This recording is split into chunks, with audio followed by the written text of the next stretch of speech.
பிப்ரவரி 10 அனுதின பரலோக மன்னா. நீ வார்த்தையிலும் நடக்கையிலும் அன்பிலும் ஆவியிலும் விசுவாசத்திலும் கற்பிலும் விசுவாசிகளுக்கு மாதிரியாயிரு.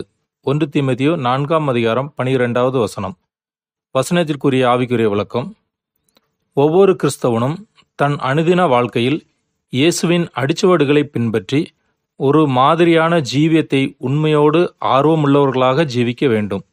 இது தற்காலத்தில் காணப்படக்கூடாத பூரணமும் மகிமையும் அழகும் பரிசுத்தமுமான ஜீவியம் ஆகும். இது இயேசு கிறிஸ்துவினிடம் மட்டும் காணப்பட்டது.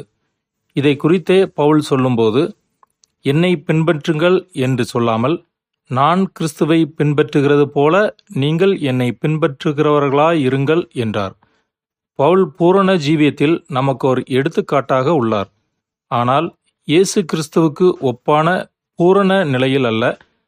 ஆயிலும் இயேசுவின் பூரண குணங்களை தன் உள்ளத்திலே கொண்டு அவரைப் போல நடக்க தான் உருக்கமாக பிரயாசப்பட்டது போல நாமும் பிரயத்தனப்படவே எச்சரிக்கப்படுகிறோம். நம் ஜீவியம் அநேகருக்கு முன்பாக ஒரு நல்ல மாதிரியான ஜீவியமாக இருக்க வேண்டும். ஆமேன்.